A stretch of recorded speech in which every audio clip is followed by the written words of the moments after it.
tejasvinavaditamastu ma vidvishavahai. Om Shanti, Shanti, Shanti. Om Jaya Shri Krishna Chaitanya Prabhu Nityananda Shri Advaita Gadadara Shri Vasadi Gaura Bhakta Vrinda Hare Krishna, Krishna Krishna, Hare Hare, Hare Rama, Rama Rama, Hare Hare. So just to let you know, whenever you have questions, please ask. Can I ask you, why did we start with the Sahana Bhavatu? Because that's a Sanskrit prayer and it's not necessarily specific to Krishna. Yes, this is very traditional prayer that is recited before study. Okay. So it invokes auspiciousness. Also in the prayer, it is said that let's have good relationship between a teacher and a student so that the transmission of transcendental knowledge is proper. I see. It's very like traditional prayer that it can be said in every tradition. Okay.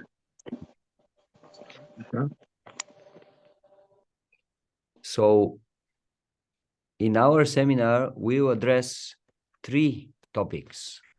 First topic is how Srimad Bhagavatam is the emperor among all pramanas, or how this is the greatest knowledge that we can receive, Srimad Bhagavatam. Then second, we will establish how Krishna is the highest manifestation of the Supreme Personality of Godhead. And at the end, and the most important topic, how Krishna's greatest pleasure is to serve and worship his devotees, although he is the Supreme Personality of Godhead. So first, Srimad Bhagavatam is the highest pramana. So we know there are mainly 3 ways of achieving knowledge. The first one is called pratyaksha, or basically it means to gather knowledge with our senses. However, this way of getting knowledge is imperfect because our senses by nature are imperfect. Then second way of getting knowledge is called anumana, or it means like reasoning or mental speculation sometimes it's called.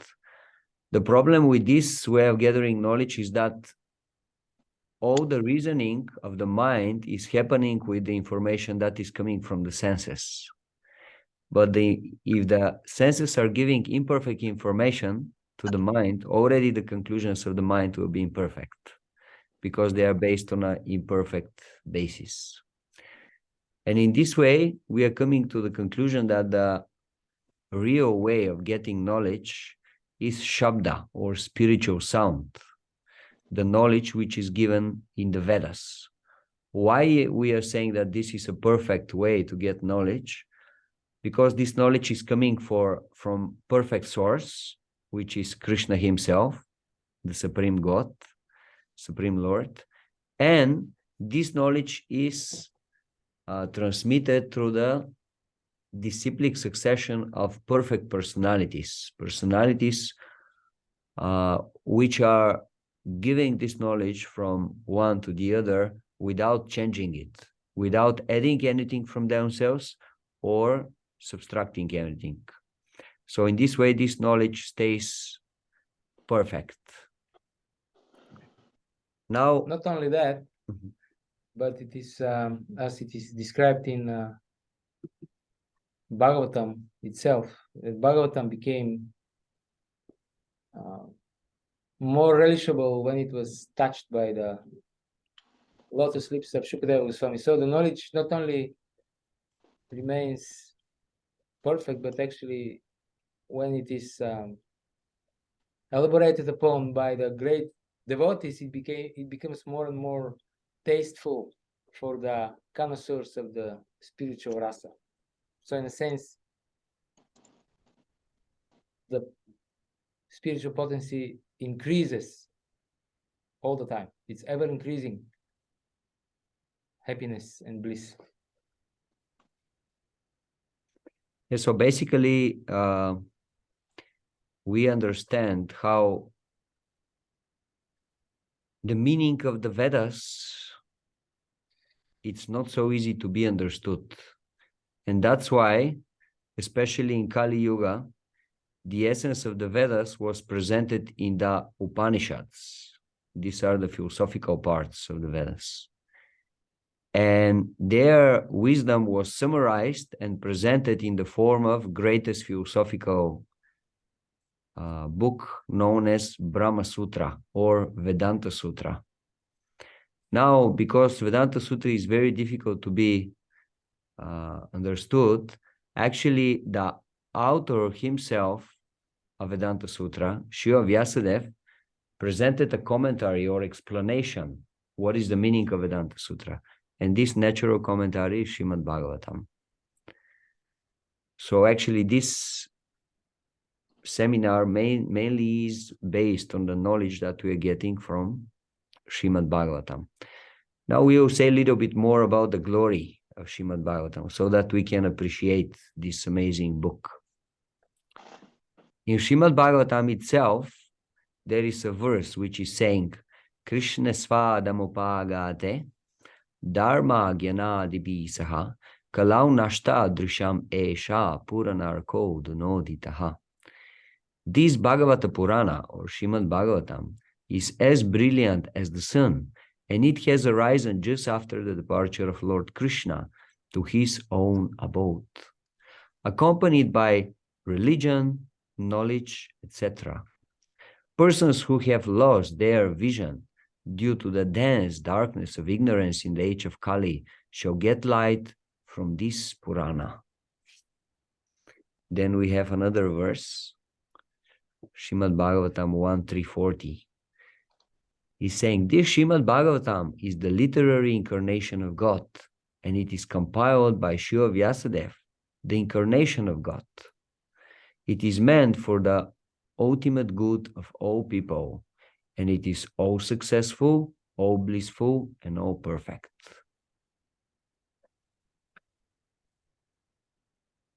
In another place in Srimad Bhagavatam, there is another famous verse which is saying, Sarva Vedanta Saram Hi Shri Bhagavatam Ishyate Tatra Samrita Triptasya Nanyatra Syatra Tikvachit. If someone understands Srimad Bhagavatam, who is the essence of the whole Vedic literature, of the whole Vedanta philosophy, he will become so happy and so satisfied in his heart, he won't get happiness from anything else. It's such a elevated literature, the knowledge that we can get from this book. So we'll say a little bit about the history, how Srimad Bhagavatam appeared. So in the first canto of Srimad Bhagavatam, we have description about that. The compiler of the Vedas, Srila Vyasadeva, was not satisfied even after writing such a great literary works as Mahabharata and Vedanta Sutra. Then Srila Vyasadeva's guru, Narada Muni, told him that the reason for his unhappiness was that he did not sufficiently and directly describe the glories of the Supreme Personality of Godhead, Sri Krishna. Then he gave him the instruction to write a book that will directly describe the glories of the Supreme Lord. That is the spotless Purana, Srimad Bhagavatam. In his purport to Srimad Bhagavatam, 158, Srila Prabhupada writes, the compiler of Vedanta Darshana is Vyasadeva himself. Vedanta Darshana means Vedanta Sutra. Yet he is troubled. Although he is the author, so what sort of transcendental bliss can be derived by the reader and listeners of Vedanta, which is not explained directly by Vyasadeva, the author? Herein arises the necessity of explaining Vedanta Sutra in the form of Srimad Bhagavatam by the same author. So in other words, although Srila Vyasadeva gave so much knowledge, at the end, still he was not completely happy and satisfied. So he did such amazing literary contribution to the humanity at large, and still he was not completely happy. So why? Depressed. He was depressed, actually. Why? What was the reason? Well, here is the explanation, that he did not glorify enough and directly the Supreme Personality of Godhead. So that's why something was missing in the great books that he wrote. Prabhuji, so can you say, so the Srimad Bhagavatam, was it considered one of the Upanishads? And we are focusing on that because it's considered to tell more about the Supreme Personality? Can you clarify that? Yes, technically, Srimad Bhagavatam is one of the 18 Puranas. It's known Okay. as Bhagavad Purana. Okay. But because it's direct commentary from the author of Vedanta Sutra himself, and Vedanta Sutra is considered the essence of all Upanishads. So from this perspective, we can say that Srimad Bhagavatam actually is the essence of the whole Vedic knowledge. Nothing is missing in Srimad Bhagavatam. And then was it there before Srila Prabhupada had translated it? I mean, was it as well known and things like that? Yes, in our spiritual tradition, Gaudiya Vaishnavas, this is our main book, Srimad Bhagavatam. Like in different spiritual traditions, let's say the Madhva Vaishnavas, their main book is Mahabharata. Yes, and Shri Vaishnavas, I think Vishnu Purana. So in the same way, our main book is Srimad Bhagavatam. This is the main book from where we are getting knowledge. And why Srimad Bhagavatam? What's so special about Srimad Bhagavatam? Now we are going to read a little bit, and you'll see it will be very interesting. Okay. But just to say something short, well, in many spiritual books, you have some parts of knowledge describing God. And generally, this knowledge is how great is God and how God exists. But hardly somewhere you can find knowledge about actually what is God doing. What is like, how God is enjoying in the spiritual world. This is very special and confidential knowledge. Like most spiritual books, they are explaining that God does exist. Believe God exists. But actually, what is God doing? Very little spiritual books deal with this, because it's a very deep and very confidential spiritual matter. Okay. So Srimad Bhagavatam is giving so many details about that. And we are going to go through them gradually. Through the Okay, thank you. Well, another thing about Bhagavatam, just shortly, is that Mahaprabhu, who is the Supreme Lord, he was basically preacher of Bhagavatam. He relished Bhagavatam, he propagated Srimad Bhagavatam. Bhagavatam was his, we can say, his main focus. And I think this is the best pramana we can get our hands on. If Lord himself, because Chaitanya Charitamrita actually describes how the Lord himself, he relished Bhagavatam. And this is something very special. Okay, anyway. Hare Krishna. So we have one of the great Vaishnava acharyas, Srila Vishwanath Chakravarti Thakur, comments on this pastime between Srila Vyasadeva and Narada Muni in this way. So Narada, the guru of Vyasadeva, Narada Muni is saying, "You have not described well enough the spotless glories of the Lord, the superior position of Bhagavan's forms above all other forms, and the supreme attractiveness of his pastimes and bhakti, Srila Vyasadeva. But I have produced the Brahma Mimamsa scripture, the Vedanta Sutra." Narada Muni, "I consider this Vedanta Sutra scripture to be deficient. You are the writer of Vedanta, and if your mind is dissatisfied with it, then how will those who continually study that darshana, be satisfied. You are the proof that this book is insufficient. Then Vyasadeva again. But I have described the wonderful qualities and pastimes of Krishna in the Padma Purana, as well in others. Narada Muni. You have not described the glories of Vasudeva as much as you have described Artha, Dharma, Kama, and Moksha as the goals of human life, even though they are much inferior to the glories of Vasudeva. Though Vasudeva is the crash jewel of human goals, you have not described him as the goal of human endeavor. Though you have described the glories of Krishna abundantly in many places, they have been described only as a means of getting moksha. How can your mind be satisfied when there is a lack of regard for that which should have been given the most regard? So Narada Muni is accusing Vyasadeva. He is saying, yes, in few places you describe directly the glories of Krishna, but actually in so many places you describe so many other goals of human life that in between this, the glories of Krishna, they basically disappeared. It's like, let's say, you give a huge pile of clay to someone and you say, but no, inside there is like a very small piece of gold in one place in this huge pile. So what is the use? It's very difficult for people to understand actually what's the main topic, the most important topic. And also Narada Muni is saying, and even that you describe the glories of Krishna, you did not, in any place, you did not acknowledge, stressed on the point that our main goal of life is to develop our connection with Krishna, our love.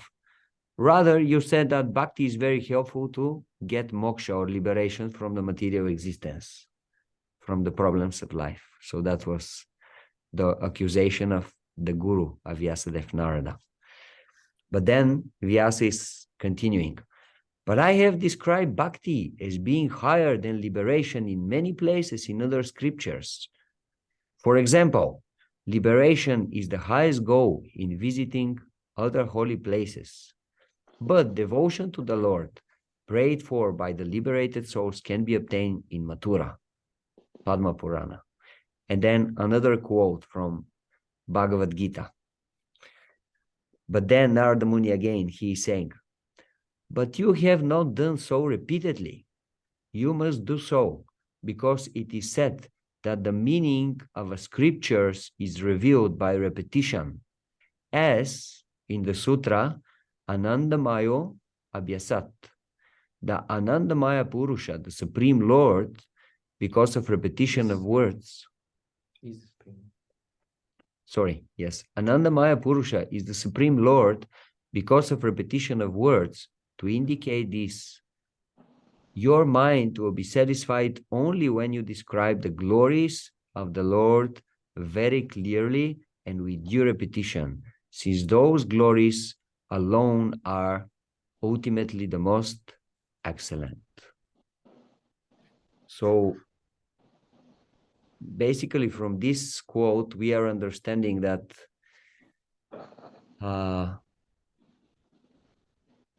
we may study many spiritual books, but our mind will find complete satisfaction if we try to understand very deeply and directly the pastimes of God. What is God doing? How is he enjoying? What are his relationships with his devotees? If we understand these topics, then our mind will get very deep happiness and joy. And this knowledge we can get from Srimad Bhagavatam. So that's why after getting these instructions from Narada Muni, the great Srila Vyasadeva, he wrote Srimad Bhagavatam, and he gave very direct knowledge of the Supreme Lord, and he gave it repeatedly, again and again and again, chapter after chapter, canto after canto in Srimad Bhagavatam. Directly the glories of the Supreme Personality of Godhead Krishna are described. So in this way, we understand that Srimad Bhagavatam is very, very sweet. And every word, every verse, every chapter is full of nectar. And the more we read, the sweeter it becomes. Actually, Srimad Bhagavatam will create a spiritual revolution in our hearts. Just something. Actually, Vishwanath Chakravarti Thakur explains that this is the proper way how to study Bhagavatam. That we have to read Bhagavatam until we faint out of ecstasy, of course, not because of some tamoguna. And then when we wake up from our ecstatic slumber, then we have to start reading again until we faint again. Okay, this is just, I guess this is for later stages in our life, after we are done with all other things that we have to do, when we finally have time to concentrate fully on Bhagavatam, it should be like something like this. Yeah, so Bhagavatam, he will create complete revolution in the hearts. And Bhagavatam has the power to create complete revolution also in the life of the whole human civilization. It has this power. So all dirtiness in the heart will be destroyed.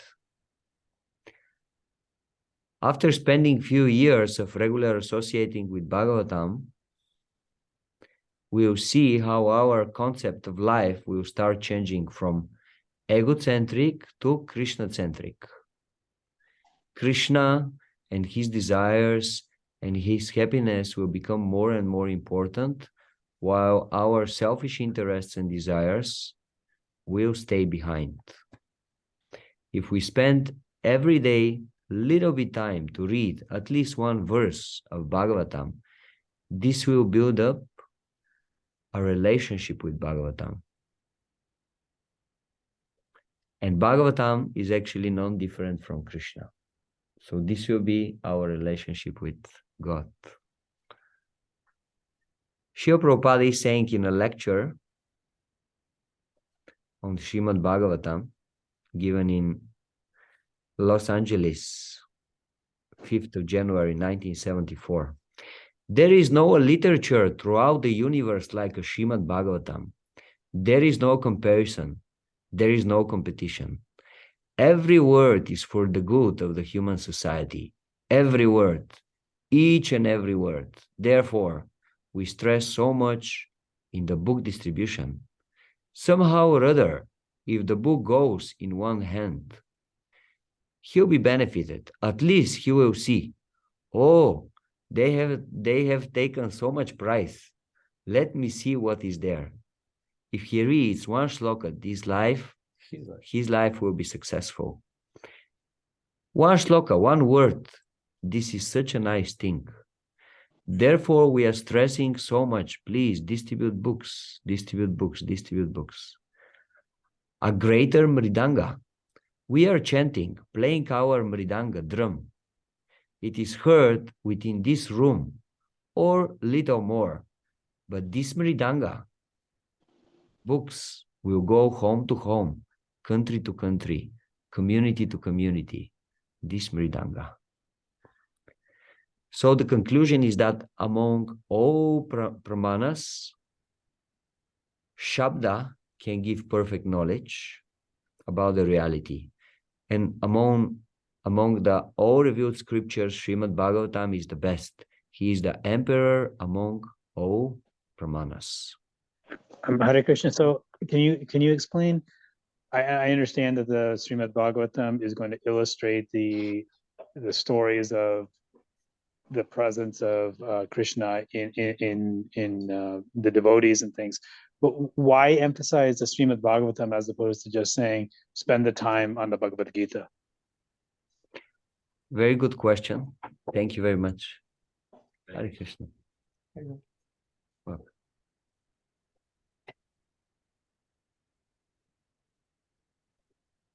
this is with the program, the lecture. So today's Wednesday at 7 o'clock. Bhagavad Gita 0. It's the other room. The other room. Yes. Oh, sorry, I thought it was the room. You know, he's Yeah, No we problem. kept playing lectures. Mhm. No problem. Hare Krishna. Sorry. Sorry. Sorry. Yes. It is said that Bhagavad Gita is meant to, Bhagavad Gita, of course, it's one of the most important books also. It's the foundation of our spiritual life. So generally, Bhagavad Gita is meant to make the non-devotees devotees. Srimad Bhagavatam is made to make the devotees pure devotees, or someone who is completely pure in his motivation to serve the Lord. Interesting. Okay. And Chaitanya Charitamrita, which is even higher level than Srimad Bhagavatam, it's meant to make the pure devotees pure, unalloyed devotees, Mhm. without any contamination. So all these books are very, very important. Just you can say they're like the most important books for a different levels in spiritual life. Okay. So generally, Bhagavad Gita is establishing the idea. We have this famous verse in Bhagavad Gita: Sarva dharmam parityaja mamekam sharanam vraja. Aham tvam sarva papebhyo mokshayishyami maschaha. Krishna is saying, give up all other duties and religions and just surrender unto me completely. So basically, become my devotee. Mm. Always think of me, become my devotee, pay your homage unto me, and worship me with love and devotion. This is the message of Bhagavad Gita. And now Srimad Bhagavatam, we'll see, he will start from this point. Okay. And then he'll go into much more depth. So this is the idea. I see. But we don't mind Bhagavad Gita. We like Bhagavad Gita very much. Okay. All right. Another thing is that Sambandha Vidya Prayojana. So, are you familiar with these terms, Sambandha? Yes. Okay, Sambandha, Bhagavad Gita is mainly Sambandha scripture. It Mhm. gives the knowledge about God, about the soul, Uh-huh. about the material energy, and how these three are related. Mhm. But then Bhagavatam is mainly Abhideya scripture. On the basis of Sambandha, we have to do something in order to attain Prayojana. Prayojana is the goal. So Bhagavatam deals extensively with the method of attaining the goal. What is the method? How to perform, as Tulsi Prabhu said, how to perform devotional service in a proper way. And how Yes. to practice in a way that it is actually enjoyable for us also. Shouldn't be just a formal, boring, tedious, once in a week going to the church or the temple kind of Correct. practice. Should be Vibrant. dynamic, vibrant, and ultimately should be what Mahaprabhu came to give. Should be Sure. Yeah. In your day-to-day life, you should incorporate it. yeah, and it should be done with relish, with taste, with rasa. Uh-huh. Uh-huh. Bhagavatam is teaching us rasa, spiritual Okay. taste. Okay. And also another thing, Srila Prabhupada explains that while reading Bhagavatam, we'll be spontaneously attracted to a specific relationship with the Lord. Mm. Of course, these are high levels of bhakti, but this is supposed to happen at one point.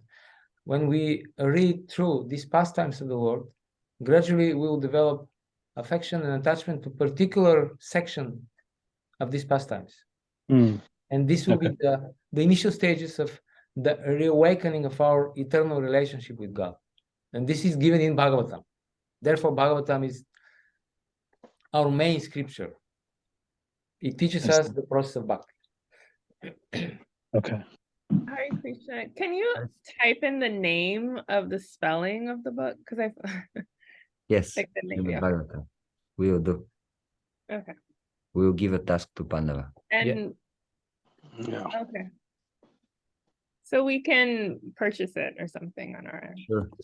Okay. Or you can look for on vedabase.io. It's all there for you on the internet. I think it's also there. Yes. Yeah, it's online. How book is it? Thank you. Hare Krishna. So now the second thing that we are going to look is how Krishna is the highest form of God. So now we established that Srimad Bhagavatam is the greatest of all scriptures. And now what is established in Srimad Bhagavatam is that from all different manifestations of God, Sri Krishna is the highest form of God. Now we know that absolute truth has different aspects: Brahman, Paramatma, and Bhagavan. Explained in a very simple way, Brahman means the Lord who is all pervasive. He is present everywhere in the form of his energies. And Paramatma means God who is half personal. Why half? Because Paramatma is the feature of God which is situated in the heart of all living entities. And to some extent, he is interacting with the living entities, but not completely. He is more like present in their heart as observer and as permitter certain things to happen in their life. Let's say they to get their karma. And that's why, from this perspective, the highest aspect of God is Bhagavan. Bhagavan means God who is present as a person, as a personality. That means he has a certain qualities, he has a form, he has activities that he's performing. So you may have a personal relationship with him. Now, scriptures are saying, in Brahma Sutra it is said, Advaitam Achyutam Anadim Anantarupam. The Govinda, the primeval Lord, he is obtained only by pure devotion and not by studying of the Vedas. Yes. And he is Advaitam. He is without a second.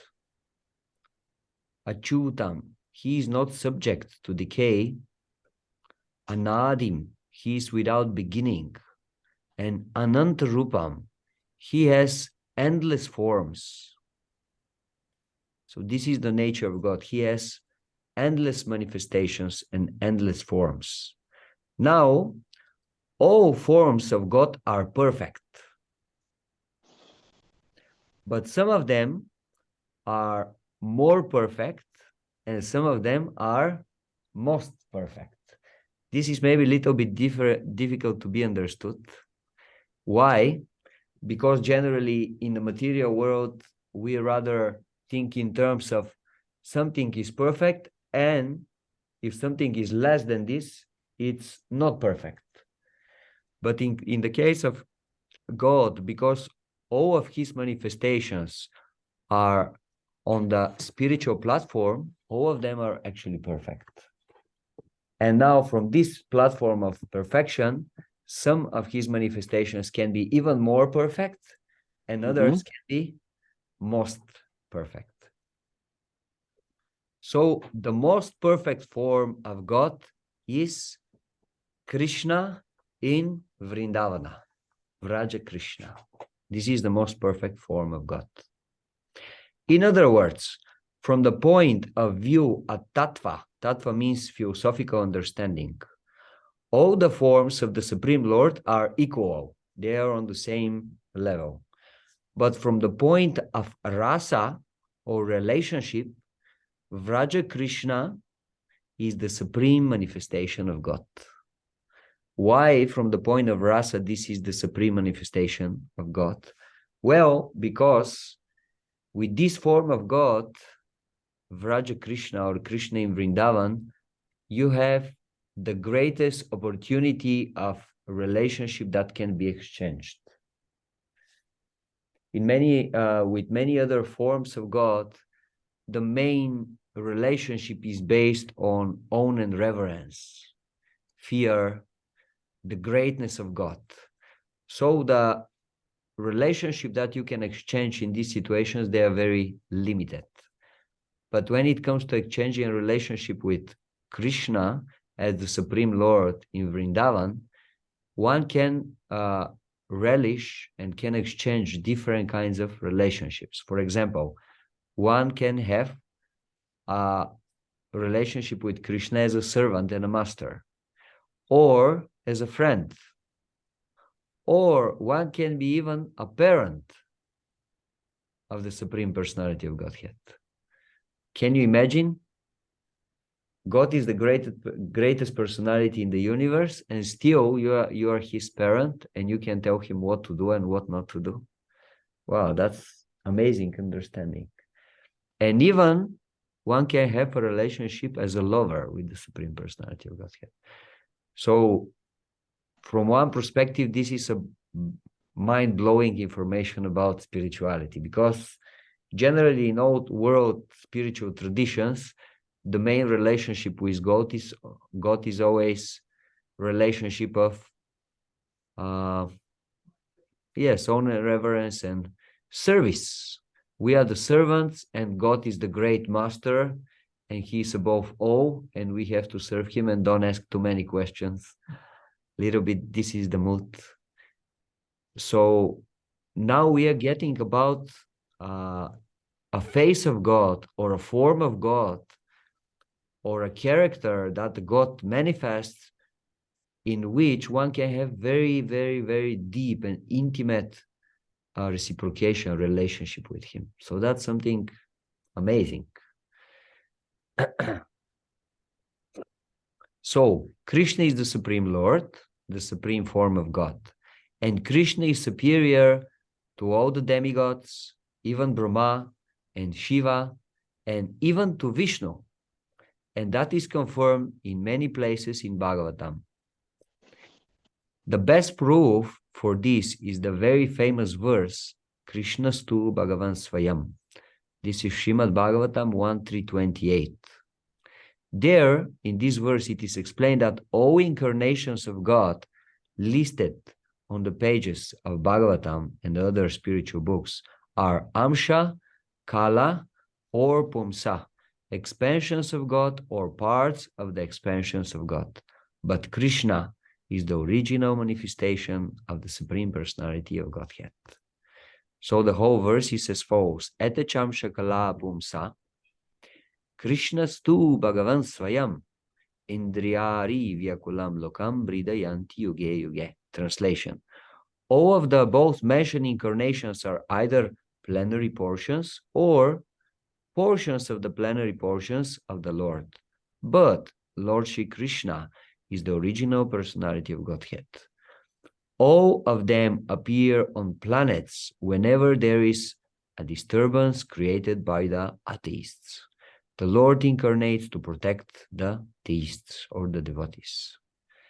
So this verse is considered the most important verse in the whole book, Srimad Bhagavatam, because it's establishing the unique position of Krishna.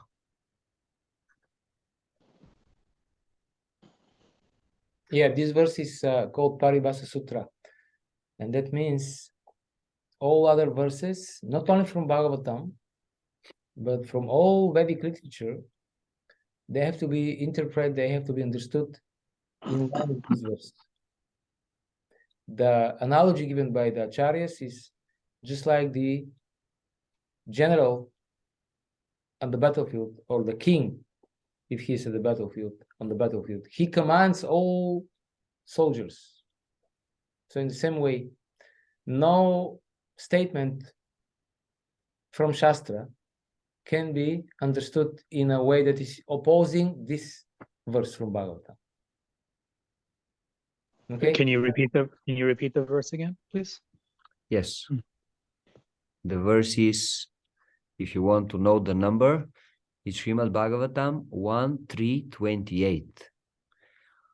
All of the above mentioned incarnations are either plenary portions or portions of the plenary portions of the Lord. But Lord Shri Krishna is the original personality of Godhead. All of them, all of those incarnations of God, they appear on planets whenever there is disturbance created by the atheists. The Lord incarnates to protect the devotees. This is the verse. So scriptures are establishing that Krishna is the Supreme Personality of Godhead. And also all the great saints in the universe, they confirm this. And we have a verse from Bhagavad Gita. This is Bhagavad Gita 10 chapter, verses 12 and 13, where Arjuna is speaking and he is saying, Param Brahma, Param Dhamma, Pavitram Paramam Bhavam, Purusham Shashvatam Divyam, Adidevam Ajam Vibhum, Ahustvam Rishaya Sarve, Devarshi Narada Tata, Asita, Devala, Vyasa, Swayam Chaiva Bravishime. So Arjuna is saying, you are the Supreme Lord, and all the great saints such as Narada, Asita, Devala, and Vyasadev confirm this truth about you. And now you yourself are declaring it to me. So scriptures are saying that Krishna is the supreme manifestation of God. The great saints in the universe are saying it. And Krishna himself is saying that there is no truth higher than him. So from different places, we are getting the same information. Krishna is the highest manifestation of God. So one of the names of Krishna is Asama Urdhva. No one is equal to him and no one is greater than him. Indra, Brahma, Shiva, and even Vishnu cannot achieve his glory. Here are some examples in this regard. For example, in 10th canto of Srimad Bhagavatam, chapters 24 to 27, we have a description of the Govardhan Liwa. So, I don't know if you are familiar with this pastime, dear devotees. I guess more or less. But shortly, it's a pastime where Indra becomes angry to the residents of Vrindavan that they are worshipping Krishna and not him. And he wants to chastise them. And when Krishna is understanding this, actually what is he doing? Just with a pinky finger of his left hand, he is lifting this huge mountain, Govardhana hill, and is giving protection to all his devotees, to the cowermen, to the gopis, to the cows, to the calves. All of his devotees from Vrindavan, they take shelter under. What was Indra saying? Yes, Indra, he sent a huge storm to come and basically create disturbance in Vrindavan. So after that, Indra realized, wait a minute, something is wrong here. So he understood that looks like this small boy actually is the Supreme Personality of Godhead, my master. And he went to him and offered very submissive prayers to Krishna. So this pastime proves actually that Krishna is on a higher level than Indra. Yes? And then we have another pastime, also from the 10th canto of Srimad Bhagavatam. Brahma, the first living entity in the universe, became bewildered, thinking that Krishna is the ordinary boy. Wishing to show off his greatness, Brahma stole Krishna's cow boy friends and his calves and put them to sleep in a mountain cave. Understanding what had happened, Krishna expanded from his body replicas of all the cow boys and cows. Seeing how they are simultaneously present in two places, Brahma was bewildered. Then he surrendered to Krishna and offered very beautiful prayers, taking again his natural subordinate position. So that's also another story that shows how Krishna is the master of even Brahma. An interesting detail in this story is that actually there were three sets of cow boys. So the story goes that Brahma, he tried to steal the friends of Krishna to show how great he is. But because the friends of Krishna, they are actually eternal associates of the Lord, and they are under the influence of the spiritual energy, no living entity from this material world can touch them. So the moment when Brahma tried to touch them, spiritual energy, Yogamaya, immediately created replicas. And actually, Brahma stole these replicas. So these were not the original cow boys. The original cow boys and cows, they were immediately hidden from the spiritual energy of the Lord. So he stole replicas of those. And then when Krishna find out that actually he is trying to cheat, then Krishna manifested from his body replicas of all the cow boys and cows. So actually there was 3 replicas in this pastime. And of course, later when Brahma came and he wanted to offer his prayers to Krishna, Krishna suddenly, all these forms of cow boys and cows, they manifested as the 4 hands Narayan forms. And when Brahma saw this, he was like, what's happening here? Like, then he understood one small particle of the greatness of the Supreme Personality of Godhead and understood how insignificant he is in comparison with Krishna.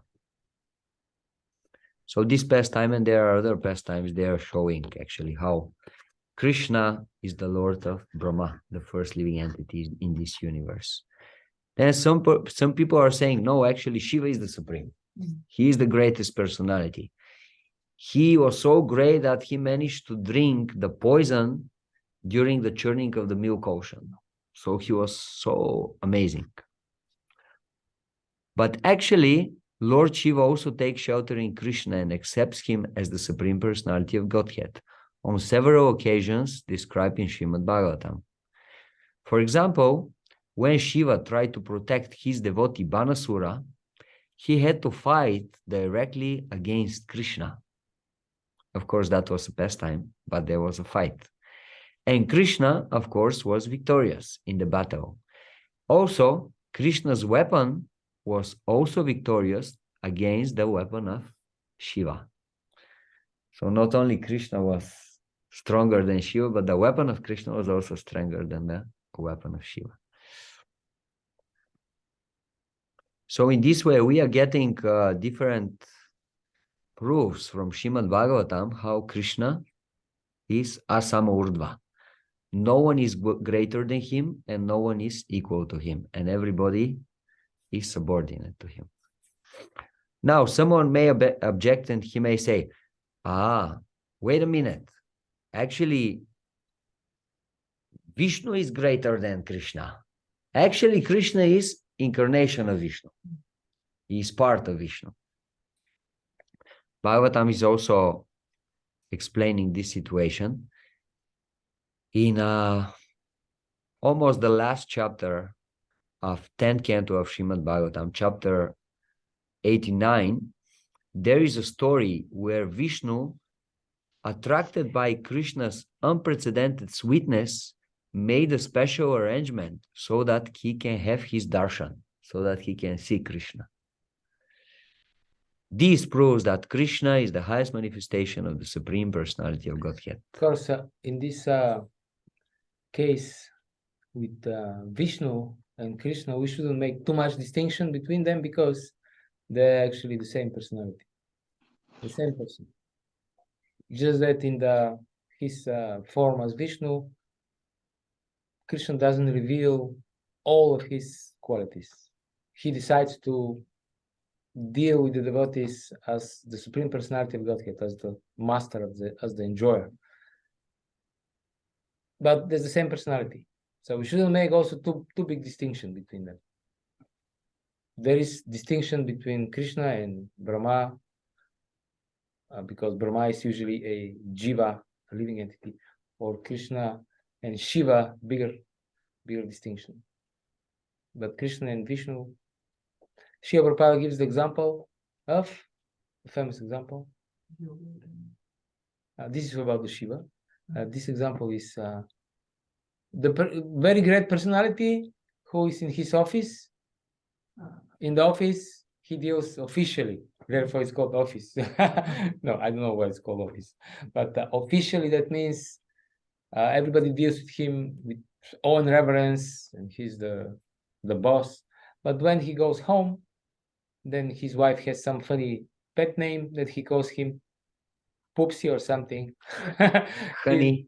Whatever, and his children are just harassing him all the time. And so Krishna in Loka Vrindavana is like God in his home, and Vishnu in Vaikuntha is like God in his office. Yes. This is the analogy given by Srila Prabhupada, but they are the same personality. Okay. Do you have some questions, dear devotees? Everything is clear. Yes. So, in some Puran, it is written that Shiva is supreme. So, if somebody asks about this, that which Puran to believe, then how to answer that question? In some Purana, we have a question. In some Purana, it may say that, okay, Shiva is the supreme. Yes, in different Puranas, different things can be said, because the Puranas, we have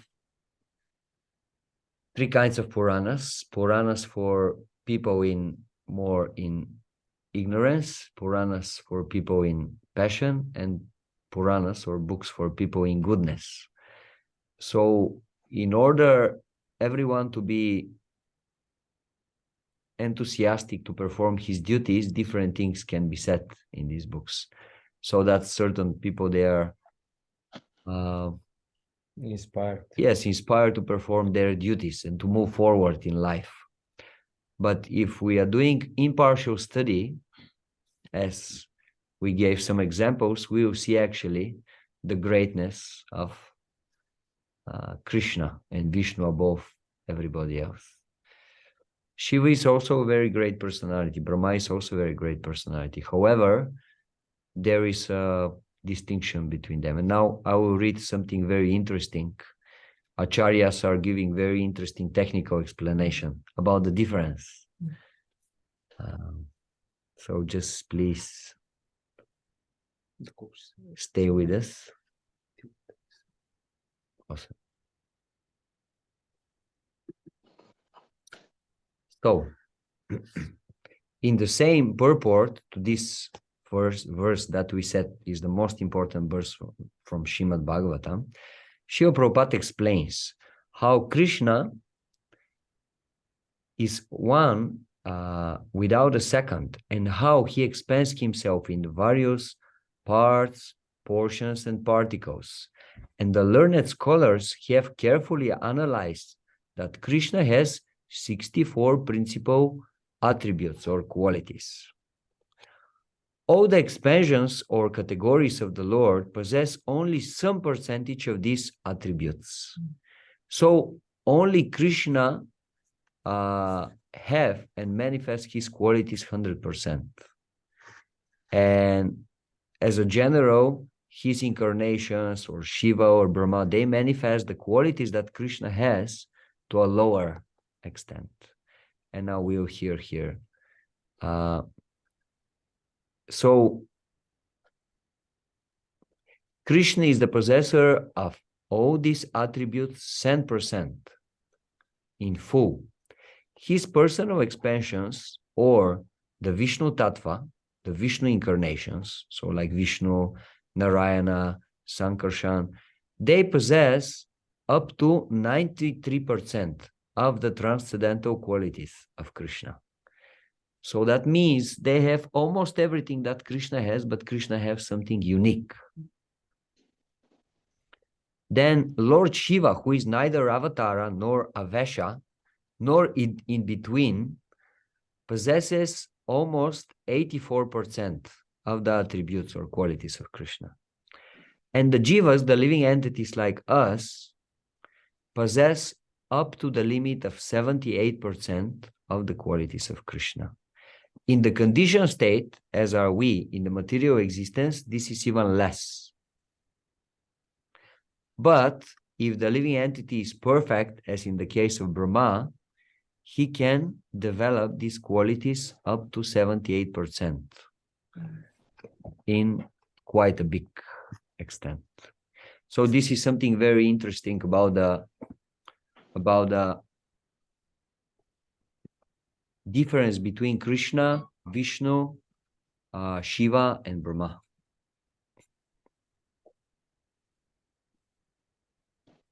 Whose commentary is this, Guruji? This is the commentary of Srila Prabhupada to the verse 328, Srimad Bhagavatam, first canto, 328. Of course, he's quoting the Acharyas. In addition to that, in the Nectar of Devotion, it is described that the Jivas have 50 of the 64 qualities of the Supreme.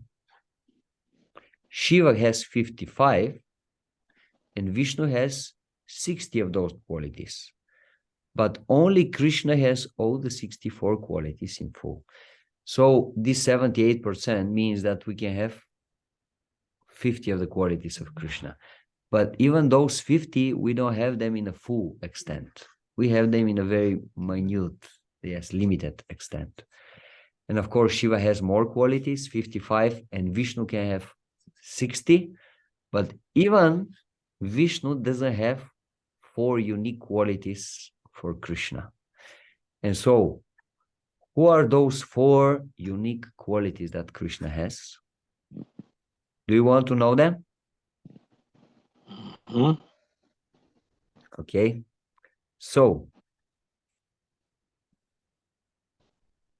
first one, he is the performer of wonderful, variegated pastimes, and especially his childhood pastimes. They are extremely sweet. So the very sweet pastimes of Krishna, this is a very, very unique quality. It's called Madhurya Lila. Everybody, Vishnu also has pastimes, Shiva has pastimes, but the pastimes that Krishna shows, they are very, very unique. No one else is showing such amazing pastimes. Then the second quality is he is surrounded by devotees, endowed with wonderful love of Godhead. So these are the Bhakta Madhurya. His devotees, they are showing very deep and intimate relationships with Krishna. This is what we are going to look in this seminar. And then the third quality is he can attract all living entities all over the universes by playing his unique flute. This unique playing of Krishna on his flute is known as Venu Madhurya, extremely sweet flute, extremely sweet sound of the flute of Krishna. And the fourth quality is he has a wonderful excellence of beauty, which cannot be rivaled anywhere in the creation. So his form, his beauty is amazing. And this special sweet form of the Lord as Krishna, Shyama Sundara, is known as Rupa Madhurya, the most sweet form of all the forms of the Lord.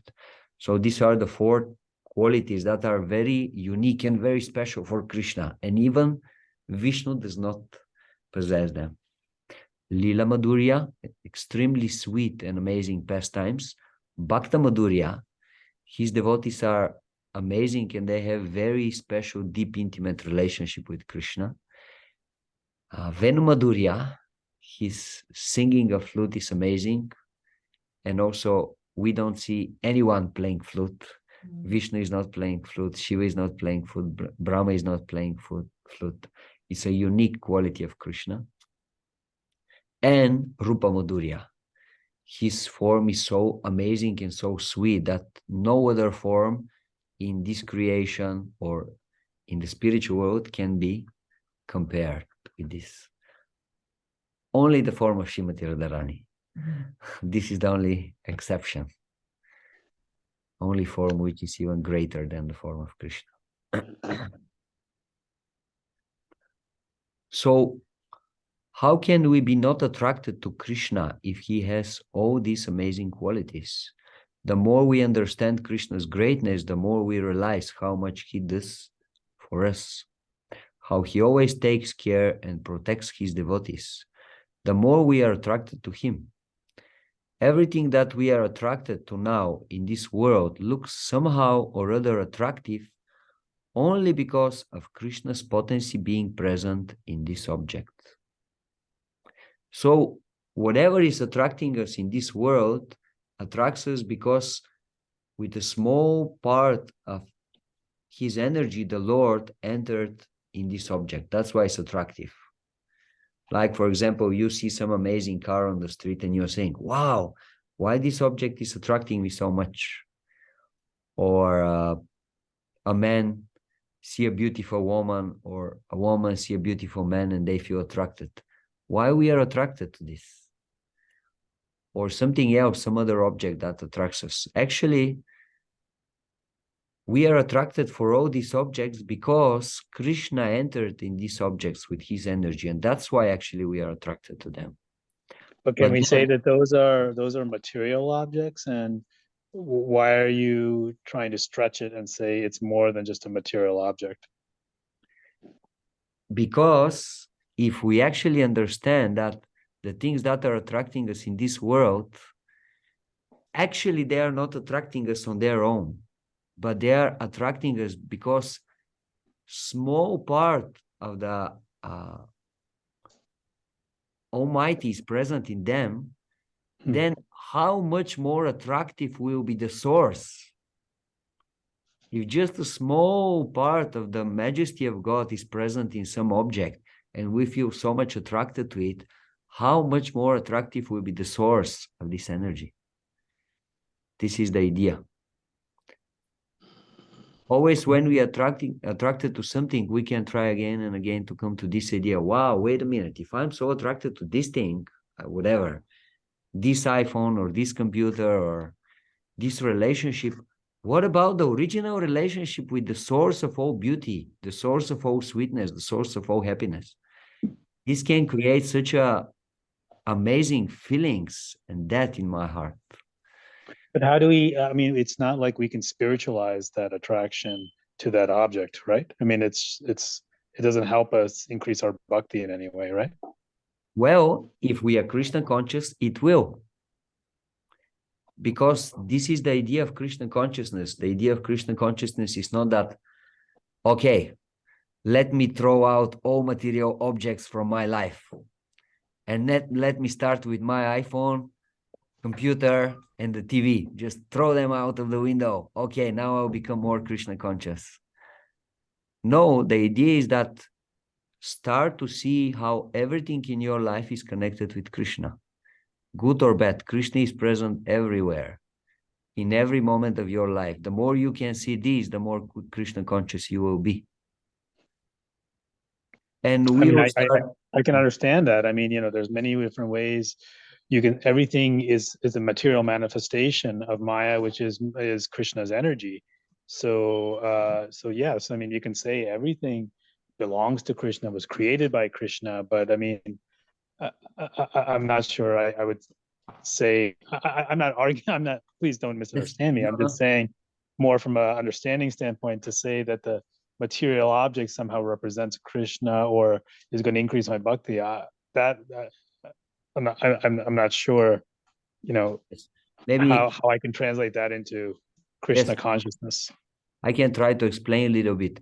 So Maya, what is Maya? According to the definition of Srimad Bhagavatam, Maya is when we don't see the connection of something with Krishna. This is Maya. So perceiving the existence of something without its connection to Krishna, it's called Maya. Or in other words, the idea that I can have this object for me, for my sense gratification, without seeing its connection with Krishna. Now, if you see the same connection of this object to Krishna, although it's the same material object, this is not Maya anymore. But you'll view it differently then at the same time, that Yes. material object. Yes. Like, for example, let's take a simple example, a man and a woman, and they want to exploit themselves. Okay, the man wants to enjoy the body of the woman and vice versa. So they see themselves as just object that can be used for sense gratification.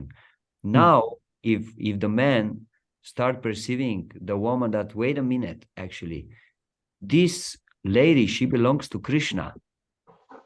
She does not belong to me. And actually, my role is that I just have to make opportunities for her to be engaged in the service of Krishna. This is totally different vision. Okay. Or for example, you have your phone, which is like apparently material object. Right. Now you take a vow. Wait a minute, because this phone is given to me by Krishna, I will not use it for Maya. I will use it only for Krishna service. Wow. This becomes very powerful. Yes? Correct. Yes. Okay. It's material in a sense that Right. it's from matter, but actually because we are seeing it, perceiving it through our Krishna consciousness, actually we don't perceive it as a Maya. It won't become the reason for our degradation. Rather, by using this object for the pleasure of Krishna, it will become the reason for our elevation. This is the idea. I think that's a good analogy. I'm just saying that I think we need to be careful because we can sometimes take that we can justify things in our mind which may not be there. So, I do agree. Yes, everything is justified. I'm just trying to explain from philosophical perspective how, if we are developing gradually our Krishna consciousness, at some point we'll be able to see how everything is connected to Krishna, and that's why it's meant to be used for the pleasure of Krishna. Okay. And then we won't have Maya in our life anymore. This is the idea. So actually, this is the end of our second statement, we could say, that Krishna is the Supreme Personality of Godhead, and he is the highest manifestation of God, and everyone else is subordinate to him. So until now, we dealt with two topics: how the greatest pramana, or book from which we can get knowledge about God, is Srimad Bhagavatam. And in this book, it is stated, it is proven that from all manifestations of God, Krishna is the highest. And now, gradually, we will enter into our third topic, which is kind of, we are coming to gradually to the essence of our seminar. So, okay, we have God, and he is God, he is the supreme, everybody else is under him. But now, how is this God enjoying life? I mean, if the goal of life is enjoyment, what is he doing to be happy? What's his job? What's his duties? From where he's getting his happiness? What is God doing apart from just existing? So now we are going to look through the answers of all these questions. So Krishna is always ready to serve his devotees. We have a statement in Srimad Bhagavatam, 10th canto, 86th chapter, verse 59, where Krishna is described as Bhagavan Bhakta Bhaktiman. He is completely devoted to his devotees. So the Lord, although being the greatest personality, decides to enjoy in a very particular way. So Krishna is known as Purna Bhagavan. That means complete God. He is completely self-satisfied. Atma Rama. That means he doesn't need anyone else. He does not depend on anyone. Svarat. Rather, Everyone depends on him.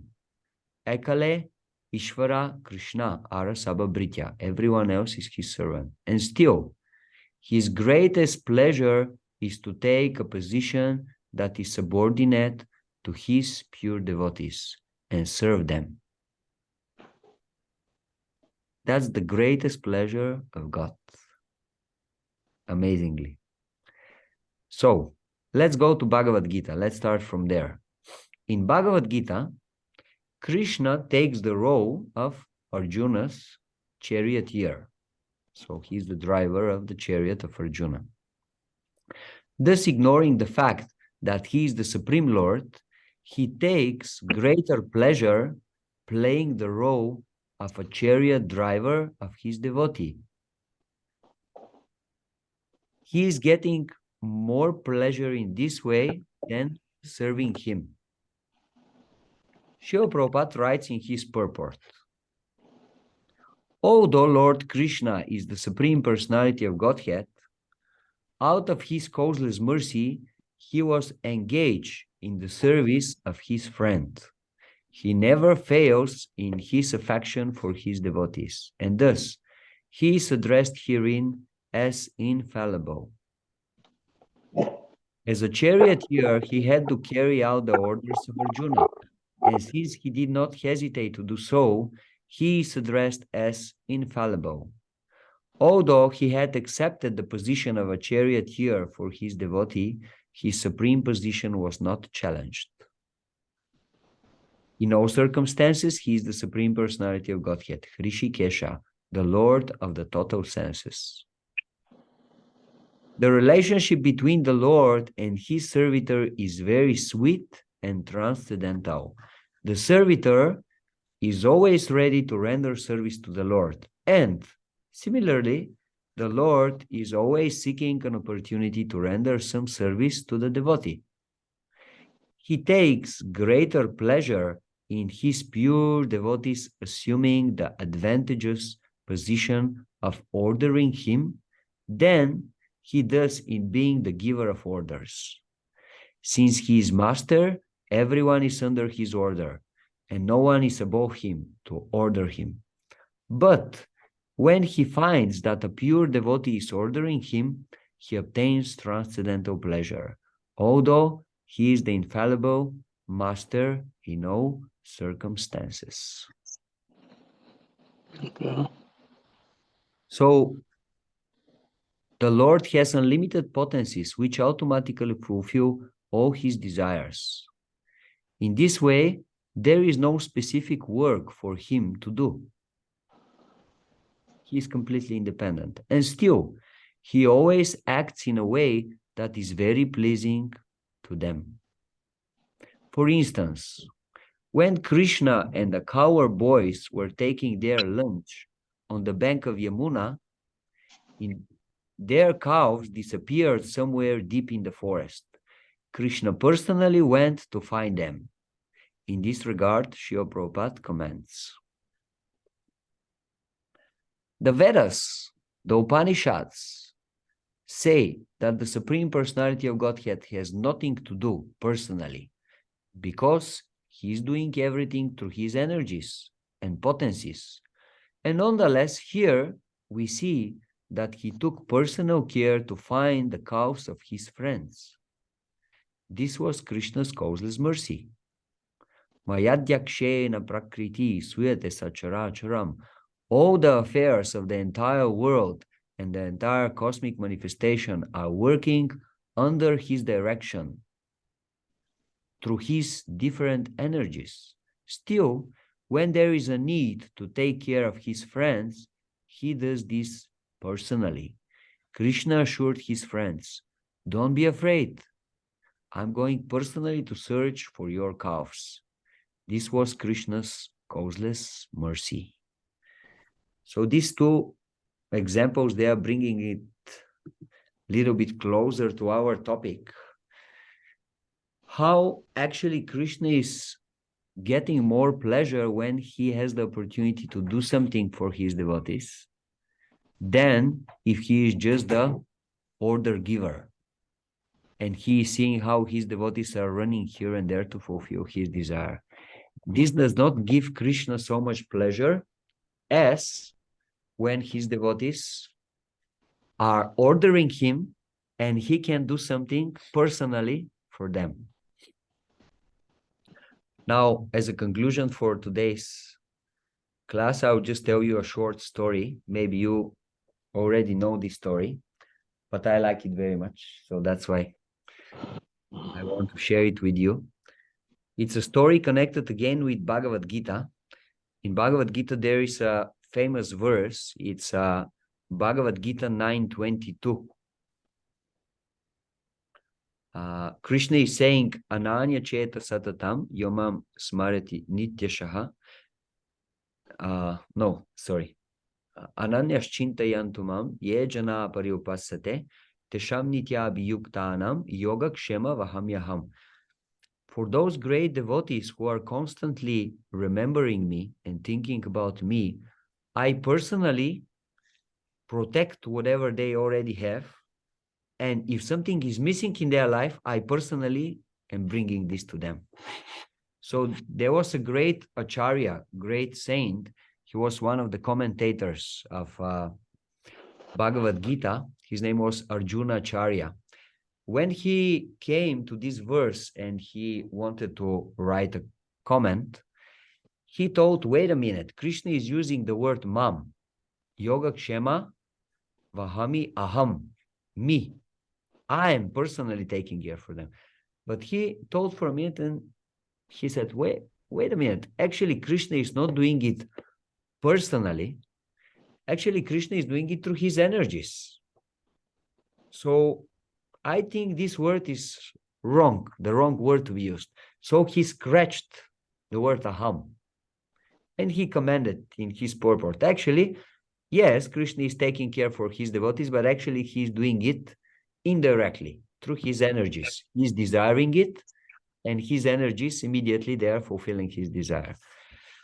So then, after writing this, he went to take his noon bath in the river and to come back to have his lunch. Meanwhile, on the door of his house, someone knocked, and his wife opened the door, and there were two boys, one blackish and one whitish. And they were bringing huge boxes of food, so many different preparations, ghee, sugar, flour, fruits, vegetables. And they gave this to the wife of this Arjuna Acharya, but she could understand that they are somehow fearful. They are afraid of something. And she said, who are you? And why you are bringing all these things at my home? And why you are scared of something? And they said, oh, actually, we are scared of your husband. And she said, what do you mean? Why you are scared from my husband? They said, because he actually wants to make us disappear. And then actually she looked and she said, she saw how they have like scarves all over their body. And she said, who did this with you? And they said, actually, your husband. And then they left this boga, these provisions, food, and they run away. And then she couldn't believe that her husband can do something like that to these young boys. And she was so disturbed from this that she was trying to cook lunch for the husband, but she was completely out of her mind. And somehow or other, she managed to finish with the cooking, and she just sat down and started eating without waiting for her husband, which was something like unheard, I guess, at that time in their family. So when the husband came back, opened the door, and just saw his wife sitting alone on the table and eating without him, he said, what's happening? How is that you are eating without me? What's the problem? And she immediately just, in a little bit angry voice said, how can you be so cruel? How can you act in such a bad way with these small, cute boys? And Arjuna Acharya, he was a little bit, hey, wait a minute. What do you mean acting in a bad way? I didn't do anything to anybody. And then she said, no, they were here. I saw them. They were so afraid of you. And they had these lines on their body. And they said, you did this to them. And he was even more confused. He said, what? Who came? What? Like, I don't understand anything. She said, yeah, these two small boys came and they brought all this food here and they said it's for you, but they were very fearful. And he couldn't still understand. He said, who are these boys? How they were looking like? And she said, yeah, two very nice boys, extremely beautiful. One was blackish, one was whitish. And when he heard this, he understood. Krishna personally came to bring me food, just to prove the point that he is personally taking care of his devotees. And then immediately he rushed in his room and immediately removed the line that he put above aham, that Krishna is personally taking care of his devotees. So this will be the main topic in our next two sessions, how Krishna is personally reciprocating and is taking care of his devotees, and we'll go more and more into depth of this topic. So if you have some last questions, you can ask. Okay, if not, thank you very, very much for your attention. I hope to see you next Wednesday, same time. Yeah, Yeah. I'd like to Wait, say Daddy, something. Daddy, I think, yeah. Okay, Hare Krishna. I would like to say something at the end, very short, in reply to Prabhuji's question at the very beginning. Why are we chanting this mantra which is not directly, apparently connected to Krishna? So everything is connected to Krishna. Krishna is the source of the whole creation. And in the Vedanta Sutra, it is said that actually every word is a name of God. So there is no such thing as something that is not connected to him. And Krishna in Bhagavad Gita explains, I am the knower of the Vedas and I'm the compiler of Vedanta. So in this sense, the devotees, they can understand the true meaning of all Vedic mantras and can explain them in a proper way in connection to Krishna. Therefore, we can use all kinds of Vedic knowledge and we can show how it is actually meant to glorify God, and God is Krishna, and how it is connected to him. Therefore, there is no problem. We can use this mantra or that mantra, and we can always explain the meaning. Of course, we always stay in the boundaries of our tradition, but actually this is part of our tradition. The Vaishnava tradition is the original culture.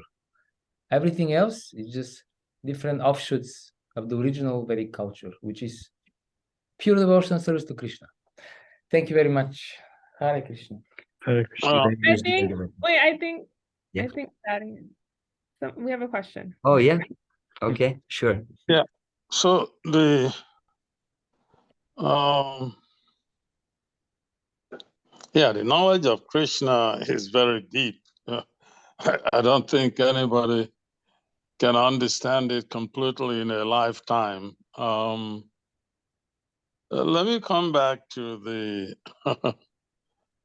the relationship between Krishna and Shiva.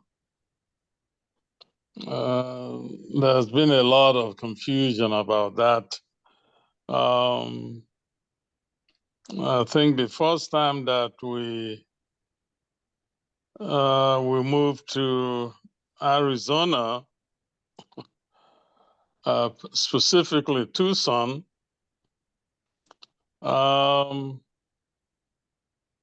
some people were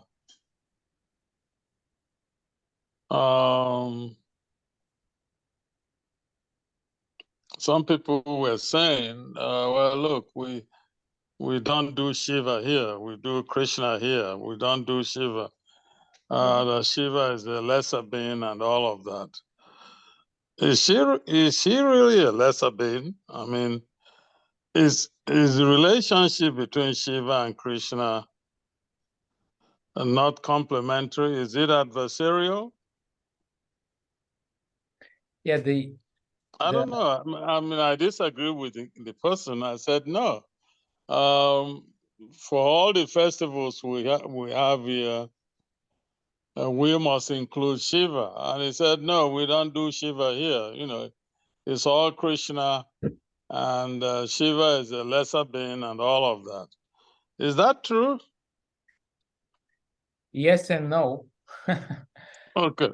First of all, you know, we have our founder Acharya, and she Yeah. has given us the proper procedure for our daily worship.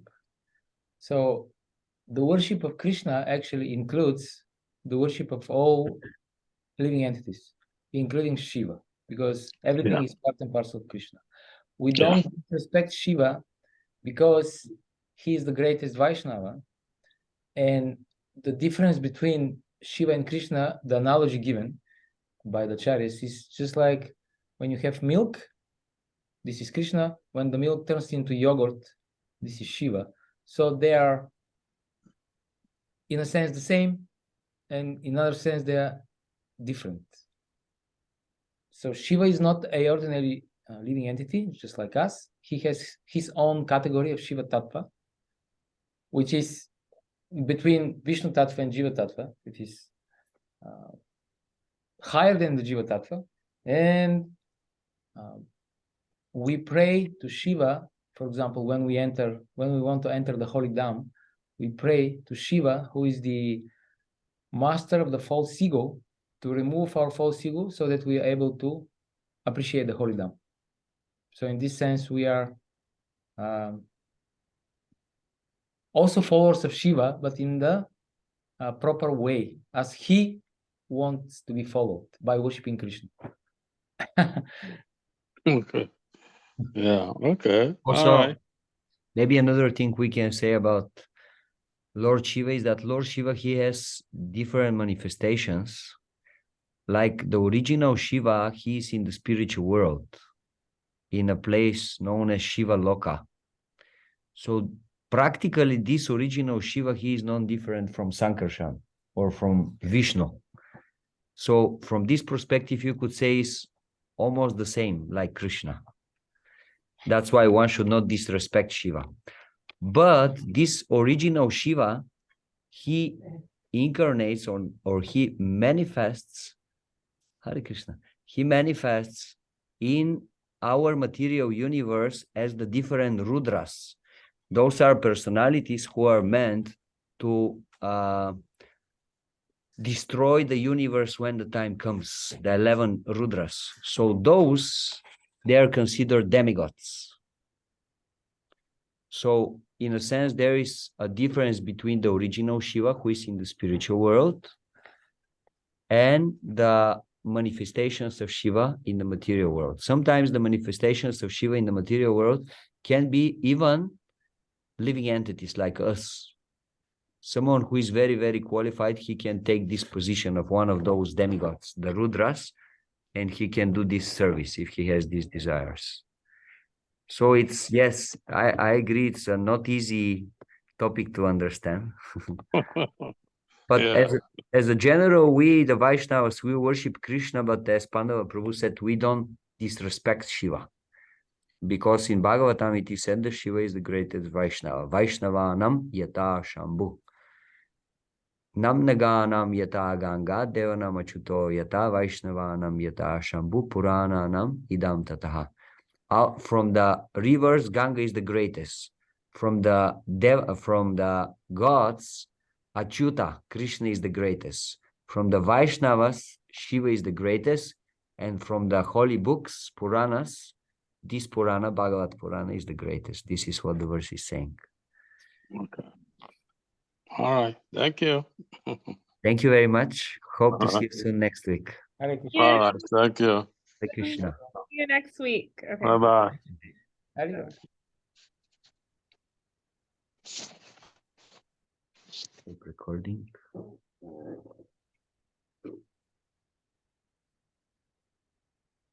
Do you record?